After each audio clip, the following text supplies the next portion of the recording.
एक धर्मी इंसान की तरह चलना है तो परमेश्वर साथ है। दाऊद धर्मी था, जो गलत था उसने उसको गलत बोला, जो सही था उसने उसको सही बोला। लोग खिलाफ थे, लोग पीछा कर रहे थे उसको मारने का, पर दाऊद धर्मी था और उसने दुहाई दी और परमेश्वर ने उसको बचाया। वही दाऊद धर्मी ना होता, पाप हो रहा है, पाप को भी अगर वो कहता हाँ तुम सब सही हो, तो दाऊद फंसता। जब बुराई आती तो दुहाई देता, परमेश्वर नहीं सुनता। पाप को फॉलो करोगे, बुराई में फंसोगे, निंदा चुगलियों में फंसोगे, बुरे कामों का पीछा करोगे, परमेश्वर साथ नहीं होगा। हाँ, सर्कल अच्छा बन जाएगा, मे बी गलत काम करके तो अच्छे पैसे भी कमा लोगे, लोगों के साथ बुराइयां करके, गेम प्ले करके फेम भी ले लोगे, सब कुछ मिल जाएगा, पर परमेश्वर नहीं मिलेगा। और जब आप पर प्रॉब्लम आएगी और फिर आप सोचोगे कि चलो आज प्रेयर करके देख लेते हैं, तो उस प्रार्थना का उत्तर भी नहीं आएगा, क्योंकि वचन कहता है धर्मी दुहाई देता है तो यहोवा सुन। नमस्कार, गुजरात की धरती से आशीष राजकुमार आप सभी के सामने पधार रहा हूं और खुदावन के कलाम पढ़कर आप सभी को सुनाना चाहूंगा। आज लोग परमेश्वर को पहचानने में देरी बहुत कर रहे हैं, ये देरी करना आपको पड़ जाएगा भारी। आज मैं आपको बताना चाहता हूं कि जिस परमेश्वर को हम मानते और जानते हैं, उस खुदा को मिट्टी में नहीं ढूंढते, झाड़ियों में नहीं ढूंढते, पर्वों में नहीं ढूंढते, किसी गांव और शहरों में नहीं ढूंढते, वो परमेश्वर तो आपकी जिंदगी में समाया हुआ है। आइए देखते हैं उस परमेश्वर के गुण क्या क्या होते हैं। आइए देखते हैं और आपके और मेरे गुण कैसे प्रकट होना चाहिए। आइए देखते हैं। पहला यूहन्ना 4 अध्याय उसका क्या बोलना चाहिए, 4 अध्याय उसका 8 वचन से 10 वचन तक आपके सामने मैं फरमाना चाहूंगा। हाँ,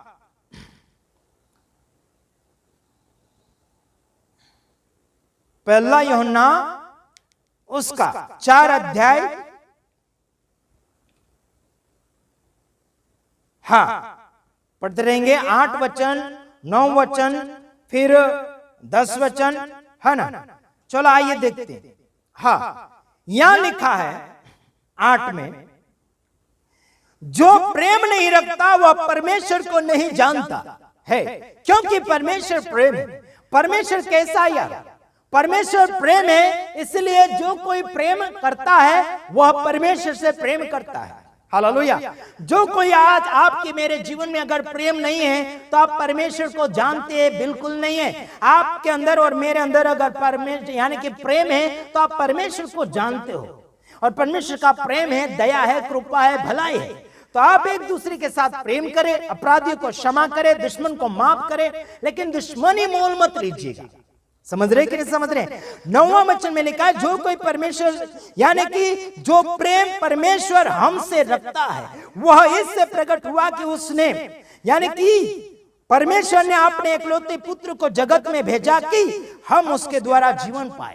यीशु मसीह के द्वारा आप और मैं जीवन पाते हैं, नाश नहीं होते, धर्म नहीं बदलते। आप और मैं जीवन पाते हैं, जीवन बदलते हैं, जीवन बनाते हैं। अगले वचन में लिखा है 10 यानी कि हाँ, अगले वचन में लिखा 10 में, जो प्रेम इसमें नहीं की, हमने परमेश्वर से प्रेम किया, पर इसमें कि उसने हमसे प्रेम किया और हमारे पापों के प्रायश्चित के लिए अपने पुत्र को भेजा। हालेलुया। प्रेम इसमें नहीं कि हमने उससे प्रेम किया, नहीं, बल्कि उसने हमसे प्रेम किया और पाप को दूर करने के लिए, पाप से आजादी पाने के लिए, उसके प्रायश्चित के लिए क्या भेजा? यीशु मसीह को भेजा गया। पाप को दूर करने के लिए, उसके प्रायश्चित के लिए यीशु मसीह को भेजा गया, ताकि आप और मैं आनंद का जीवन पाए, आप और मैं मुक्ति का जीवन पाए, सुकून का जीवन पाए, प्रेम भाव का जीवन पाए, एकता का जीवन पाए, मेल मिलाप का जीवन पाए, और माफ करने का जीवन पाए, उद्धार का जीवन पाए, आनंद का जीवन पाए, अनंत जीवन का जीवन पाए। हालेलुया। सुधारने का जीवन पाए, संवारने का जीवन पाए। क्या सोच रहे हैं यार?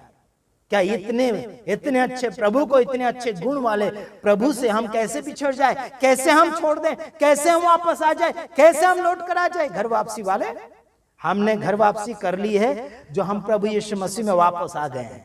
हम तो यीशु से बाहर निकल गए थे, असली घर को, असली जीवन को, असली मालिक को, असली प्रभु को छोड़कर चले गए थे। हम तो घर वापसी कर लिए, अभी प्रभु के पास आ गए, हम यीशु के पास आ गए। यही असली हमारी घर वापसी है।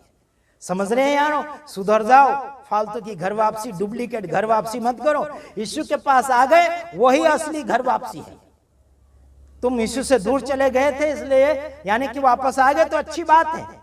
उड़ा पुत्र के समान वापस पिता के घर आ गया, उसको सब कुछ मिला। अब हम उड़ा पुत्र जैसे नहीं रहे, हम तो यीशु मसीह के बेटे बेटियां हैं।